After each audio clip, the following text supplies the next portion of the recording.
जय श्री राधे। सभी लोगों को अभिनंदन, प्रणाम, प्रेम भरा नमस्कार। गीता संदेश यात्रा में आप लोगों का सभी का स्वागत है। आइए हम प्रारंभ करते हैं और इस गीता संदेश यात्रा को आप लोग शेयर करें, लाइक करें, कमेंट करें इसमें, और कोई प्रश्न है तो प्रश्न लिखकर भेजें, उसका समाधान करने का प्रयास हम करेंगे। आदरणीय भक्तजनों, आइए प्रारंभ करते हैं। या कुंदेन्दु तुषार हार धवला, या शुभ्रवस्त्रावृता, या वीणावरदंड मंडित करा, या श्वेत पद्मासना, या ब्रह्माच्युत शंकर प्रभृतिभिर् देव सदा वंदिता, सा मां पातु सरस्वती भगवती निशेषजाड्यापः।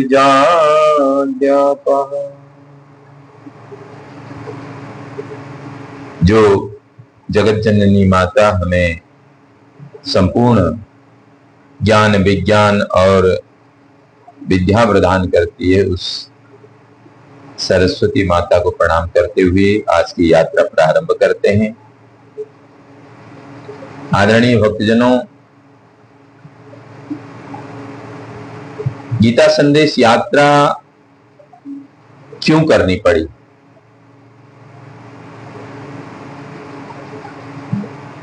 अभी के समय में इसकी भूमिका क्या है, तो एक दृष्टांत से आप लोग समझिए। महासागर में एक बहुत बड़ी लाइनर, शिप जिसे कहते हैं, जा रही थी। जिन्होंने समुद्र की यात्रा की होगी वे जानते हैं, ऐसे जहाज 15-15, 20-20 मंजिला होते हैं। ऐसा लगता है कि मानो पूरा का पूरा एक नगर समुद्र में तैर रहा हो। उसमें हजारों लोग,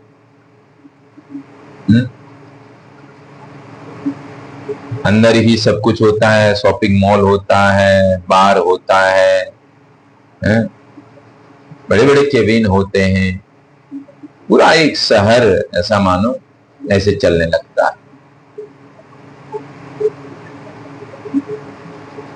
हजारों लोग समुद्र में यात्रा कर रहे होते हैं। अचानक समुद्र में वातावरण बदल जाता है, तूफान शुरू हो जाता है। जहाज जो था वो डगमगाने लगा। समुद्र की विशाल लहरों से संघर्ष करने लगा वो जहाज। लोग डर गए। कैप्टन अपनी पूरी कोशिश कर रहा था जो लाइनर को बचाने के लिए, जहाज को बचाने के लिए। अनाउंसमेंट होने रहे, परंतु जहाज पर सवार यात्री जो थे वो 3 भाग में विभक्त हो गए। 3 भाग में बट गए यात्री। लगभग 80-85% लोग, उनका यह विश्वास था कि इस जहाज को कुछ नहीं हो सकता, यह तो बहुत मजबूत है, वर्षों पहले बना है, लाखों यात्राएं कर चुका है, दुनिया भर के तूफानों से गुजरा है और कितने ही यात्रियों को सुरक्षित गंतव्य तक पहुंचाया है। इन्हें चिंता की नहीं थी और ये कह रहे थे चिंता करने की आवश्यकता भी नहीं है। वे अपने केबिन सजाने में व्यस्त थे। त्योहार का समय था, सफाई करो, मिठाई बनाओ, बस यही चल रहा। उनकी दृष्टि में सब कुछ सामान्य था। लगभग 15 से 18% लोग उन्होंने तूफान को देखकर निष्कर्ष निकाला, अब तो जहाज डूब जाएगा। अब जहाज के बचने के कोई चांसेस नहीं। और ऐसे विचार से वे लोग घबराकर जहाज से कूदने लगे, जैसे कि समुद्र में जाके बच जाएंगे। तीसरा वर्ग 2% मान के चलो, ये लोग बहुत ही जागरूक थे। उन्हें पता था कि जहाज मजबूत है, वर्षों पहले कुशल इंजीनियर ने बनाया है, अनेक यात्राएं और तूफान ये झेल चुका है। फिर भी वे समझते थे कि इस बार का तूफान कुछ अलग है। केवल पुरानी सफलताओं के भरोसे बैठे रहना ठीक नहीं है। जहाज को संभालने के लिए प्रयास करना पड़ेगा, इसको बचाना पड़ेगा। हम लोग चुपचाप नहीं रह सकते। इसलिए पूरे जहाज में वो लोग सक्रिय हो गए, यात्रियों को संभालने लगे, कैप्टन की मदद करने लगे, व्यवस्थाएं ठीक करने लगे। हर संभव जो भी प्रयास था वो प्रयास करने लगे कि यह जहाज सुरक्षित रहे और सभी यात्री अपने अपने गंतव्य तक पहुंचे।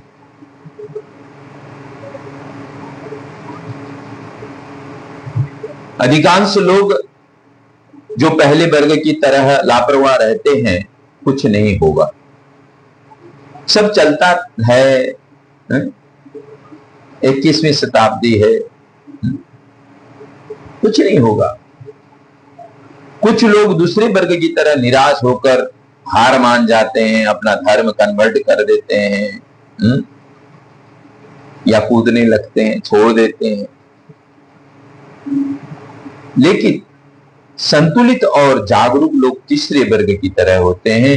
वे जानते हैं कि संकट बड़ा है, पर प्रयास और जागरूकता से ही मुक्ति मिल सकती है।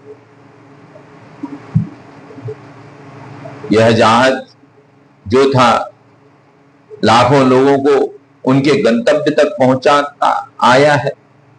इसने अनेक तूफानों का सामना किया है और हर बार सुरक्षित बच निकला है।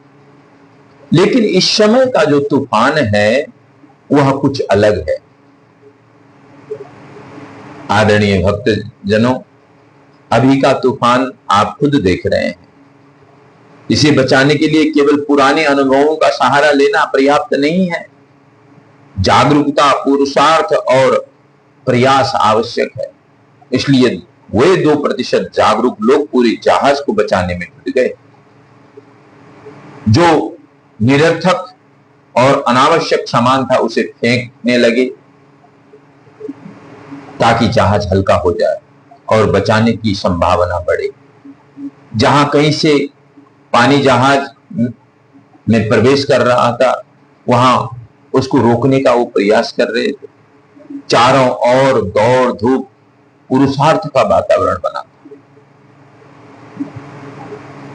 आदरणीय श्रोतागणों, प्रिय भक्तों, इसे प्रतीकात्मक अर्थ में हम समझे। समुद्र का अर्थ है समय का सागर, समय रूपी सागर, और जहाज का अर्थ है धर्म का जहाज। यह धर्म का जहाज है, यह सनातन वैदिक संस्कृति का जहाज है, जिसे आज की दुनिया हिंदू धर्म कहती है। यह सनातन धर्म का जहाज है जो युगों युगों से समय के सागर में तैरता चला आ रहा है। यह मजबूत है, स्थायी है, अनगिनत तूफानों का सामना करते हुए लाखों करोड़ों यात्रियों को उनके गंतव्य तक पहुंचाता आया है यह जहाज। प्रिय सज्जनों, आज हमारा धर्म, हमारी सनातन संस्कृति आधुनिक तूफानता से मॉडर्नाइजेशन के तूफान में फंसी हुई है।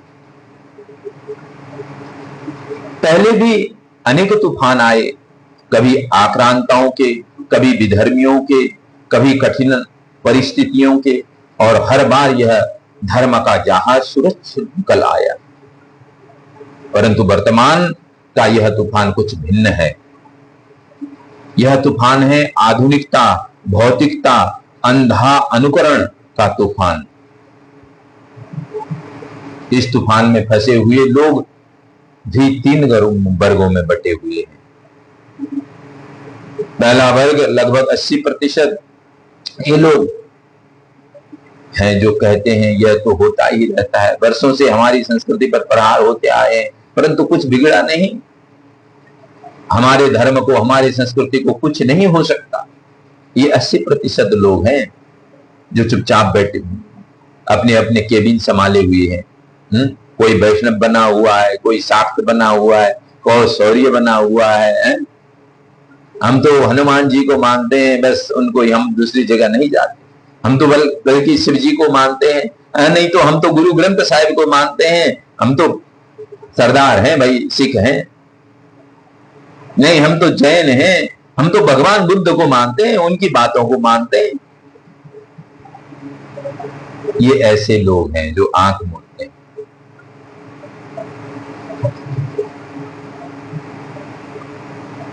ऐसा मानकर अपनी अपनी छोटी छोटी सांप्रदायिक केबिनों में ही व्यस्त रहते हैं। इन्हें यह समझ नहीं आता कि यदि धर्म का जहाज डूबा, सनातन का जहाज डूबा, तो उनकी छोटी छोटी केबिनें भी नहीं बचेंगी। पाकिस्तान में बच गई, बांग्लादेश में बच गई, कश्मीर में बच गई। अभी जो भारत के 8 राज्यों में सनातनी अल्पसंख्यक हो गए हैं, वहां बच रही है। नेपाल एकमात्र हिंदू राष्ट्र था, क्या नेपाल में बच गया सनातन? ये ऐसे ही कमजोर होते चले जाएगा, ऐसे ही जंग लगते जाएंगे, ऐसे ही आधुनिकता रूपी जो युवा है, जो मॉडर्नाइजेशन नहीं, ऐसा नहीं हो सकता, ऐसे ही हम अपनी संस्कृति को खो देंगे। ये बहुत बड़ा जो पूर्वीय दर्शन है, इसको हम ऐसे ही समाप्त कर देंगे। दूसरा वर्ग जो है लगभग 15 से 18%, ये लोग वो है जो निराश हैं, निराश हो जाते हैं, कहते हैं अब धर्म में क्या रखा है, 21वीं शताब्दी आ गई, अब कोई आस्था, कोई संस्कृति, कोई परंपरा की आवश्यकता नहीं है। अरे ये मॉडर्न ही हो गई भाई। ऐसा सोचकर ये लोग धर्म रूपी जहाज से कूद पड़ते हैं, नास्तिक बन जाते हैं, मॉडर्नाइजेशन है, ये आधुनिकता में गुम हो जाते हैं, या जहां चमक धमक देखी उधर चले जाते हैं, दूसरे विधर्मियों के धर्म में चले जाते हैं। तीसरा वर्ग केवल 2%, 3% लोग ऐसे समाज में हैं जो इस जहाज को बचाने का प्रयास कर रहे हैं। प्रिय भक्तों, मैं मानता हूं कि जो मेरे सामने आप लोग उपस्थित हो, कम से कम 5,500-6 हजार हमारे फॉलोअर्स हैं, इनमें से आप लोग जो 4-5 लोग आए हो, मैं मानता हूं कि आप लोग वो 2-3% हो। वे लोग जानते हैं कि यह जहाज मजबूत है, यह सनातन धर्म का जहाज है? उन्हें इस पर श्रद्धा है, विश्वास है, पर वह यह भी जानते हैं कि केवल श्रद्धा से काम नहीं चलेगा, प्रयास, पुरुषार्थ और जागरूकता की भी आवश्यकता है। ये वही लोग हैं जो जहाज को बचाने का प्रयत्न करते हैं। अनावश्यक बोझ का मतलब अर्थहीन कुरीतियां हमारे संस्कृति में जो है, अंधविश्वास, परंपरागत जड़ता जो समुद्र में फेंक रहे हैं। धर्म का मतलब है हर क्षण परिवर्तनशील, धर्म परिवर्तनशील रहता है। यह जहाज कोई और नहीं, हमारी सनातन वैदिक संस्कृति का ये जहाज है। समय का यह सागर चाहे जितना प्रचंड हो, यदि 1-2% लोग सतत पुरुषार्थ में लगे रहेंगे तो यह जहाज डूबने वाला नहीं है। यह सदा की भांति सबको सुरक्षित गंतव्य तक पहुंचाएगा। उसके लिए प्रयास करना पड़ेगा। प्रिय सज्जनों, इतिहास साक्षी है कि राजा का धर्म प्रजा का धर्म बन जाता है। प्रजा सोचती थी कि हमारा रक्षक, हमारा मार्गदर्शक जो मानता है वही हमारे लिए कल्याणकारी होगा। इसमें हम बहुत से उदाहरण ले सकते हैं। ग्रीस का उदाहरण ले सकते हैं, किंग कॉन्स्टेंटाइन। पहले यहां के लोग सूर्य की पूजा करते थे। ग्रीस में आर्य थे, सूर्य को देवत्व का स्वरूप मानते थे, जल अर्घ देते थे। परंतु जब कॉन्स्टेंटाइन ने ईसाई धर्म स्वीकार किया, तब धीरे धीरे पूरी प्रजा भी उसकी ओर मुड़ गई और आरंभ में विरोध हुआ, अस्वीकार किया गया, क्योंकि उनके पुरखे पीढ़िया सूर्य को पूजते थे, वो आर्य थे। लेकिन समय के साथ जनता ने वही धर्म स्वीकार किया और धीरे धीरे पूरे यूरोप में क्रिश्चियनिटी पल्लवित हो गई। यह केवल ग्रीस की बात नहीं है, पूरे इतिहास में यही देखने को मिलता है। मौर्य काल में जब सम्राट अशोक ने बौद्ध धर्म को स्वीकार किया, तो 80% सनातनी बौद्ध बन गए। जितना आप आर्यावर्त, ये अजनाब खंड आप देखते हो, चाइना हो गया, और इंडोनेशिया, मलेशिया, थाईलैंड, वियतनाम, जो भी सनातन संस्कृति को मानता था, जो भी इस संस्कृति के अनुयायी थे, वो सब बौद्ध बन गए। मध्यकाल में जब मुस्लिम आक्रांताओं को का शासन आया, तो कितनों ने अपना धर्म परिवर्तन किया। इसका अर्थ है कि नेतृत्व का धर्म ही जनता का मार्ग बन जाता है। अब इसे वर्तमान में से जोड़कर देखिए, आज हमारे समाज में नेता, अभिनेता, विचारक और मीडिया, यूट्यूबर, फेसबुकर, इंस्टाग्राम में जितने भी ये मीडिया है, इलेक्ट्रॉनिक मीडिया, ये सब किसी न किसी रूप में राजा की भूमिका निर्वाह कर रहे हैं। यदि वे सनातन संस्कृति से जुड़े रहेंगे तो जनता भी जुड़े रहेगी, पर यदि वे पाश्चात्य अंधा अनुकरण, भौतिकता और अधर्म का पक्ष लेते रहेंगे, तो आम आदमी भी उसी ओर खींचा जाएगा। इसलिए आज आवश्यकता है जागरूकता उस वर्ग की, जो जहाज में मैंने बोला था कि 2% है, जो जहाज को संभाल रहा है, जो सनातन धर्म के इस मजबूत जहाज को समय के सागर से डूबने को बचा रहा है। युगों युगों से यह धर्म स्थिर है।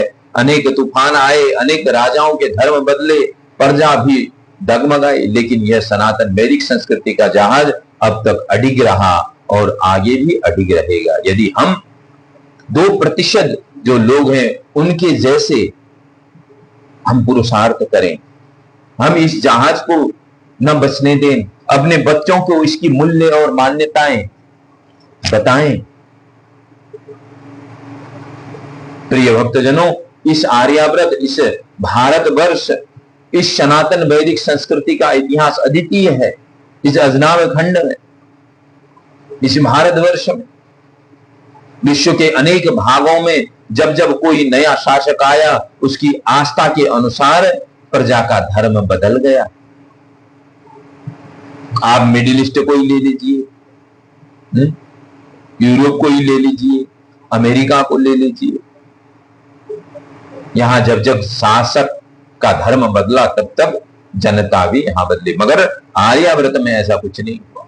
कुछ प्रतिशत लोग, परंतु भारतवर्ष की इस भूमि में ऐसा इसलिए नहीं हुआ क्योंकि कुछ न कुछ इस सनातन में था। हम लोग कंदराओं में, हमारे पूर्वज लोग, हमारे दादा परदादा लोग मुगल काल में गुफाओं में गए, पहाड़ों में गए, पहाड़ों में छुपे, अपने धर्म को बचाने के लिए अपनी संपत्ति छोड़ दी, अपना घर द्वार छोड़ दिया, और जाके कंदराओं में, गुफाओं में, पहाड़ों में, जहां ये लोग नहीं पहुंच सकते थे, वहां जाके अपने धर्म को इन लोगों ने बचाया। परंतु भारतवर्ष, यहां कितने शासक आए और चले गए। कभी बौद्ध धर्म का प्रभाव बढ़ा, कभी जैन धर्म का प्रभाव बढ़ा, कभी इस्लाम धर्म आया, कभी ईसाई शासक आया, लेकिन सनातन धर्म नहीं बदला। हाँ, कुछ लोग बदले। क्यों? क्योंकि जब तलवार सामने देखी तो डर से कह दिया, नहीं नहीं मत मारो, हम तुम्हारे जैसे हो जाते हैं। जो अभी के मुसलमान हैं, कल के कायर हिंदू, कल के कायर सनातनी, जो अभी के क्रिश्चियन हैं, वो है तो हमारे ही ना। जो हमारे देश नेपाल, भारतवर्ष में जो लोग विधर्मी लोग घूम रहे हैं, वो है तो हमारा ही डीएनए, मगर वो कायर है, वो लोभी है। पद, पैसा, सुख सुविधा के लोभ में कुछ लोग विधर्म को अपनाने लगे, क्रिश्चियनिटी को अपनाने लगे। लेकिन ये तो नपुंसक और लालची लोग थे, नामर्द लोग थे। बहुसंख्यक समाज, अधिकांश जनता हमारे धर्म में अडिग रही। यही इस धर्म की शक्ति है, यही इसकी विशेषता है। कुछ तो है इस धर्म में जो इसे हजारों वर्षों तक अडिग बनाई हुई है।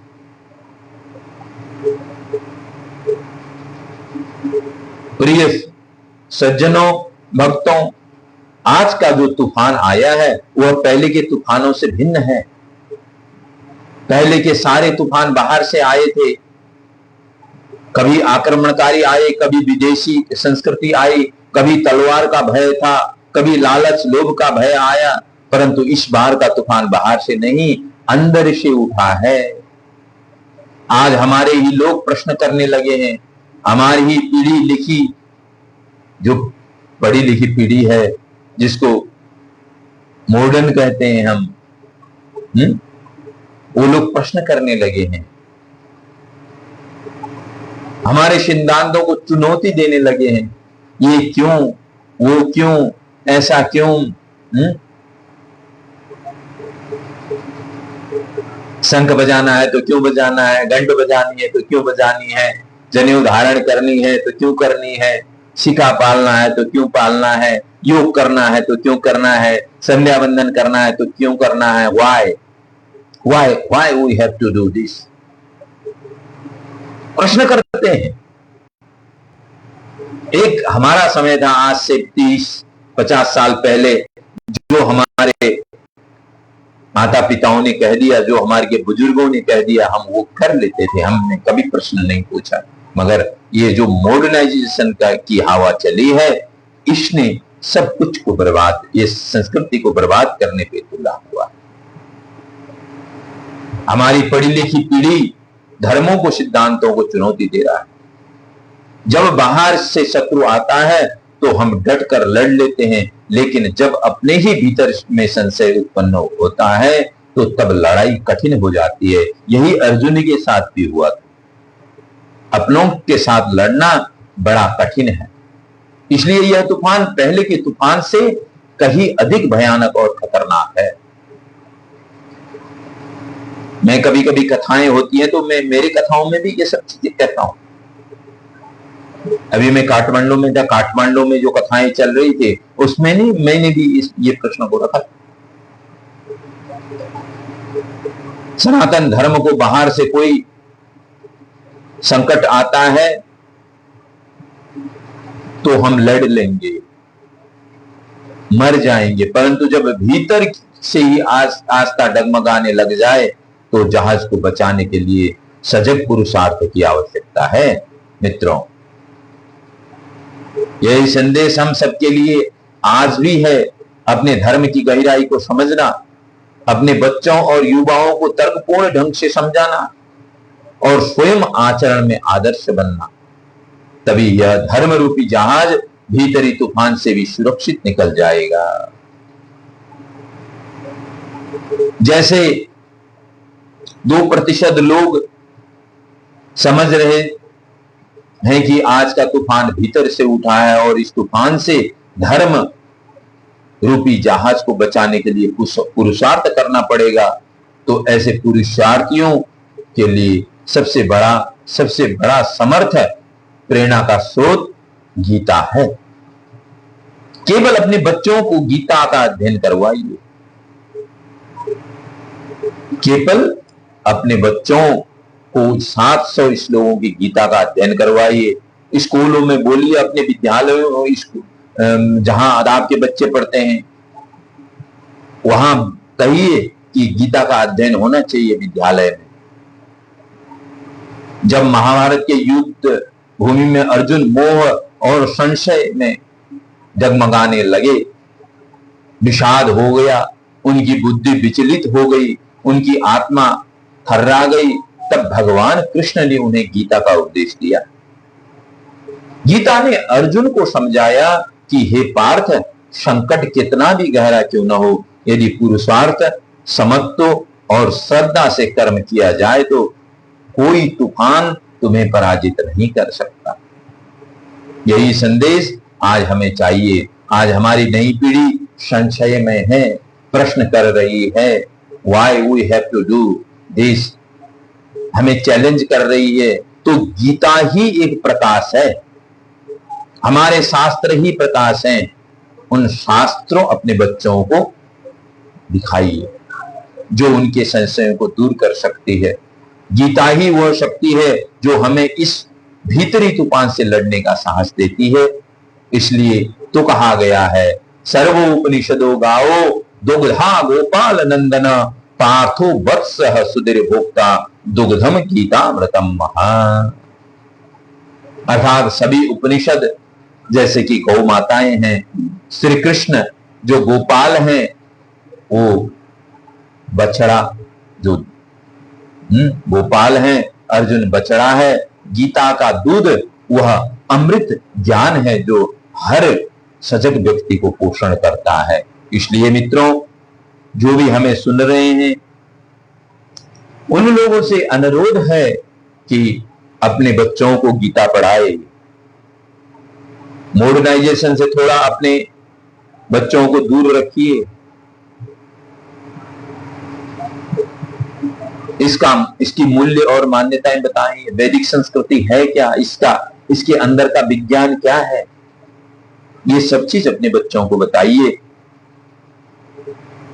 और कल मैंने देखा था कि कुछ 7वां श्लोक जो था, 7वें श्लोक में कुछ प्रॉब्लम हो गई थी, मतलब सुनाई नहीं दे रहा था। लोगों ने ऐसा कमेंट किया है और 7वें श्लोक से 1-2 श्लोक का उसके बारे में बताते हुए हम आज के इस बहुत समय लोगों को सुनना पसंद नहीं होता, बहुत लोग आते नहीं हैं, इसलिए हम बहुत ज्यादा इसमें जितना लोग सुनना चाहते हैं उतना ही समय देंगे, है ना। इतना कहते हुए आइए 7वें श्लोक में चलते हैं। आइए। एको शास्त्रम देवकी पुत्र गीतम, एको देवो देवकी पुत्रेव, एको मंत्रो तस्य नामानि यानि, कर्मापेकम तस्य देवस्य सेवा। भगवान को नमन करते हुए 7वां श्लोक। अस्माकं तु विशिष्टाय तान्निबोधतिजोत्तम, नायका मम सैन्यस्य संज्ञार्थं तान् ब्रवीमि ते। अस्माकं तु तुम्हारे, परंतु हमारे पक्ष में दुर्योधन कह रहा है, विशिष्टा प्रमुख योद्धा भी है ये वे, तान उन सब को, निबोध जानो समझो, द्विजोत्तम का मतलब है हे श्रेष्ठ द्विज। द्रोणाचार्य अपने गुरु को संबोधित कर रहा है। नायका सेना नायक, मम सैन्यस्य, मेरी सेना के संज्ञार्थम, परिचय के लिए, तान ब्रवीमिते, मैं तुम्हें उनके नाम बताता हूं। इसका भावार्थ ऐसा है कि दुर्योधन द्रोणाचार्य से कह रहा है, हे आचार्य, अब आप हमारे पक्ष की भी श्रेष्ठ नायकों को जानिए।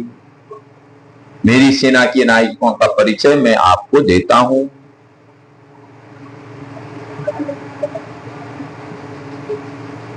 प्रिय सुजनों, अब तक दुर्योधन पांडवों की सेना और उनके महारथियों की गिनती करता रहा। उसे देखकर उसका भय बढ़ा, परंतु फिर अपनी ओर देखता है, वो अपनी के तरफ के लोगों को देखता है। अपनी हिम्मत को बढ़ाने के लिए, अपने लोगों की हिम्मत को बढ़ाने के लिए अपनी ही सेना के नायकों की सूची प्रस्तुत करने लगता है। यह मनुष्य की सामान्य मानसिकता है। जब बाहर देखकर मन डरता है, तब अपने पक्ष की शक्तियों को गिनाकर स्वयं को ढाढ़स बधाता है। इस श्लोक में हमें कई गहन शिक्षाएं मिलती हैं। पहली शिक्षा, अपनी शक्तियों को पहचानो। जीवन में जब हम किसी संघर्ष के सामने खड़े होते हैं, तब अक्सर हम अपने प्रतिद्वंदी की ताकत को देखकर घबरा जाते हैं, लेकिन उस समय हमें चाहिए कि हम अपने अंदर और अपने साथियों में छिपी हुई शक्तियों को पहचानें। दुर्योधन ने भी यही कर रहा है। उसने देखा कि पांडवों के पास भीम, अर्जुन, अभिमन्यु जैसे महारथी हैं, लेकिन वह अपने पक्ष की भीषण शक्ति की गिनती करके मन को ढाढ़स दे रहा है। दूसरी शिक्षा यह मिलती है, भय और आत्मविश्वास का संघर्ष। दुर्योधन के हृदय में भय भी है और आत्मविश्वास।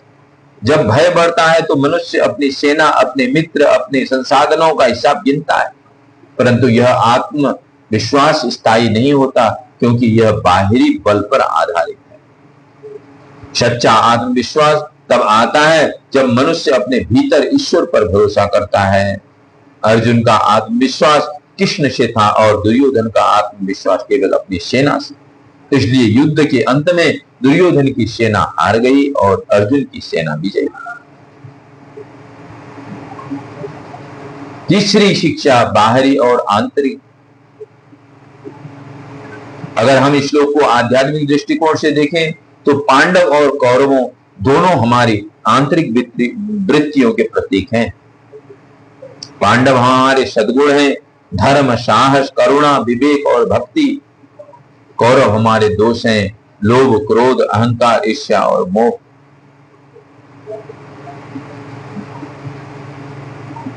जब मनुष्य के जीवन में युद्ध होता है तो भीतर की नकारात्मक प्रवृत्तियां अपनी शक्ति गिनाने लगती। मेरे पास क्रोध है, वासनाएं हैं, सांसारिक आकर्षण है। यही दुर्योधन की तरह भीतर का मन बोलता है। लेकिन यदि भीतर अर्जुन, जिसे हम आत्मा कहते हैं, कृष्ण परमात्मा की शरण में है, तो सारी अधर्म शक्ति क्षीण हो जाती है। चौथी शिक्षा, गुरु के सामने अहंकार। ध्यान दे कि दुर्योधन यह सारी बातें आचार्य द्रोण को कह रहा है। यह विडंबना है कि द्रोणाचार्य उसके गुरु हैं, फिर भी दुर्योधन उन्हें अपने सैनिकों की शक्ति बताकर आश्वस्त करना चाहता है। यह असल में दुर्योधन का छिपा हुआ अहंकार है। गुरु को समझाने की आवश्यकता शिष्य को नहीं होती, पर जब शिष्य का मन अस्थिर और अहंकारी हो, तब वह गुरु को भी अपनी दृष्टि दिखाने लगता है। यहां दुर्योधन की यही चंचलता और अहंकार को प्रकट करता है। दुर्योधन ने कहा, मेरी सेना में भी नायक हैं। यह हमें सिखाता है कि किसी भी कार्य में अकेले बलवान होना पर्याप्त नहीं है। बल्कि पूरे संगठन का सामूहिक बल होना चाहिए। धर्म या अधर्म कोई भी पक्ष हो, उसकी सफलता इस पर निर्भर करती है कि वह कितना संगठित है। आज हमारे जीवन में भी यदि समाज, परिवार या संगठन को सफल बनाना चाहते हैं तो हमें सबकी विशेषता पहचाननी होगी, सबको एकजुट करना होगा। यह श्लोक हमें संदेश देता है, भय के क्षण में अपने भीतर और बाहर की शक्तियों को पहचानो। बाहरी बल पर नहीं, ईश्वर पर भरोसा करो। अपने भीतर के दुर्योधन को पहचानो, जो हर बार कहता है मेरे पास इतनी ताकत है। अपने भीतर के अर्जुन को जागृत करो, जो कहता है मेरे साथ भगवान है। युद्ध जीवन का अनिवार्य सत्य है, परंतु विजय उसी की होती है जो संगठित रहता है, आत्मबल और ईश्वर आश्रय के साथ खड़ा होता है, भगवान को समर्पित होता है। उसी को परमात्मा प्राप्त होते हैं और उसी की विजय होती है। इतना कहते हुए आज का सत्र चतुर्थ दिवस यहीं पे समाप्त करते हैं और आशा है आप लोगों का दिन मंगलमय रहा होगा और आप लोगों की रात्रि मंगलमय हो। और इतना कहते हुए ओम सहना भवतु सहनौ भुनक्तु सवीर्यं करवावहै तेजस्वी नावधीतमस्तु मा विद्विषावहै। ओम शांति शांति शांति।